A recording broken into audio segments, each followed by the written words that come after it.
നമസ്കാരം. സോഡിയാക് മീഡിയയിലേക്ക് എല്ലാ പ്രേക്ഷകർക്കും സ്വാഗതം. പുതിയ വർഷം തുടങ്ങുകയാണ്. അതിലെ ആദ്യ മാസമാണ് ജനുവരി. ജനുവരി മാസത്തെ ആയില്യ നക്ഷത്രക്കാരുടെ ഈ മാസത്തുള്ള ഗുണദോഷ ഫലങ്ങൾ എന്തൊക്കെയാണ് എന്നൊന്ന് പരിശോധിച്ച് നോക്കാം. ആയില്യ നക്ഷത്രം എന്ന് പറയുമ്പോൾ കർക്കിടകക്കൂറാണല്ലോ. അപ്പോൾ ഈ കർക്കിടകക്കൂറുകാരെ സംബന്ധിച്ച് 12ാം ഭാവത്തിലാണ് ഇപ്പോൾ വ്യാഴം സഞ്ചരിക്കുന്നത്. എന്ന് വെച്ചാൽ കയ്യിലേക്ക് വരുന്ന ഭാഗ്യം കൂടി നഷ്ടപ്പെട്ടു പോകാനുള്ളൊരു സാധ്യതയാണ്. പക്ഷേ വീട് വിട്ട് നിൽക്കുന്നവർക്ക് അനുകൂലമായിരിക്കുന്ന ഗുണഫലങ്ങൾ അനുഭവിക്കാനുള്ള യോഗമുണ്ട്.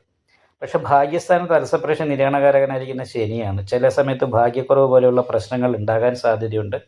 പക്ഷേ നിവർത്തി സ്ഥാനാധിപതി ഭാഗ്യസ്ഥാനത്ത് നിൽക്കുന്നതുകൊണ്ട് ദാമ്പത്യ സംബന്ധമായിട്ട് ഭാര്യയുടെ ഗുണങ്ങൾ അനുഭവിക്കാനും ഭാര്യ വീട്ടുകാരുടെ ഗുണങ്ങൾ അനുഭവിക്കാനൊക്കെ യോഗമുണ്ട്. പക്ഷേ എന്നാലും ശുക്രൻ നിൽക്കുന്നത് 7ാം ഭാവത്തിലാണ്. അപ്പോൾ പ്രിയ കലഹൗസ്തകത എന്ന് പറയുന്ന യോഗമുള്ള കാരണം ഭാര്യ ഭർത്താക്കന്മാർ തമ്മിൽ സൗന്ദര്യപ്പിണക്കം ഉണ്ടാകാനുള്ളൊരു സാധ്യതയുള്ള സമയമാണ്.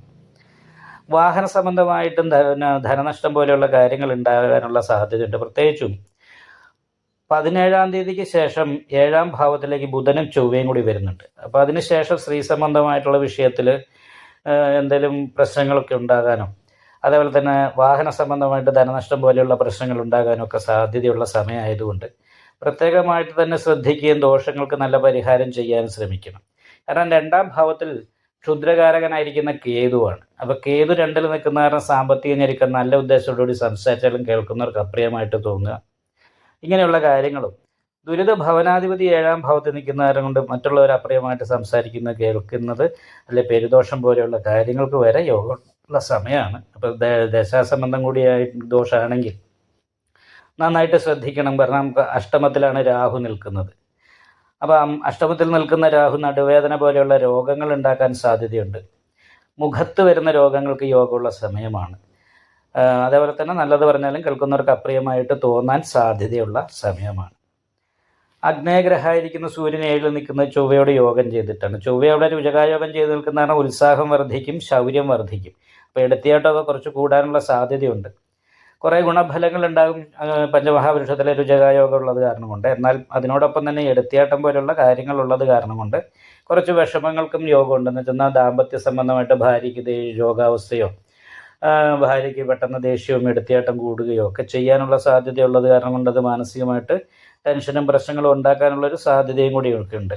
അത് കാരണം ശിവക്ഷേത്രത്തിൽ ലളിതാ സഹസ്രനാമ പുഷ്പാഞ്ജലി കഴിപ്പിക്കണം, ഭാഗ്യസൂക്താർച്ചന ചെയ്യണം, നെയ്വിളക്ക് കഴിപ്പിക്കണം, ഗണപതി ഹോമം ചെയ്യണം. വ്യാഴം മറഞ്ഞിരിക്കുന്നതുകൊണ്ട് വ്യാഴപ്രസാദം ഉണ്ടാകാൻ വേണ്ടിയിട്ട് വിഷ്ണു ക്ഷേത്രത്തിൽ നെയ്വിളക്കും ഭാഗ്യസൂക്താർച്ചനയും സുദർശന പുഷ്പാഞ്ജലിയും ചെയ്യും.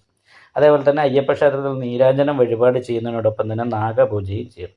ഇങ്ങനെയുള്ള പരിഹാരങ്ങളൊക്കെ നിർബന്ധമായിട്ടും ചെയ്യുകയും നല്ല പ്രാർത്ഥന ഉണ്ടാവുകയും ചെയ്യണം.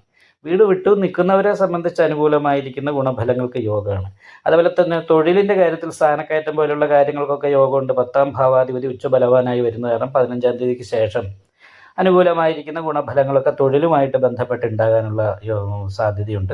തൊഴിലില്ലാത്തവർക്കും തൊഴിൽ കിട്ടാനുള്ള സാധ്യതയുണ്ട്. പക്ഷേ ദൈവാധീനം വർദ്ധിച്ചാൽ മാത്രമേ ഈ അനുകൂലമായിട്ടുള്ള ഗുണഫലങ്ങളൊക്കെ ഉണ്ടാകാനുള്ള സാധ്യതയുള്ളൂ. അതുകൊണ്ട് പ്രാർത്ഥനയുടെ കാര്യത്തിൽ പ്രത്യേകം ശ്രദ്ധിക്കുക. ക്ഷേത്രത്തിൽ യഥാശക്തി വഴിപാട് ചെയ്യുകയും ചെയ്യാം. നിങ്ങളുടെ അഭിപ്രായങ്ങൾ കമൻറ്റ് ചെയ്യാം. ജ്യോതിഷവുമായി ബന്ധപ്പെട്ട കൂടുതൽ കാര്യങ്ങൾ അറിയാൻ ഈ ചാനൽ സബ്സ്ക്രൈബ് ചെയ്യുക.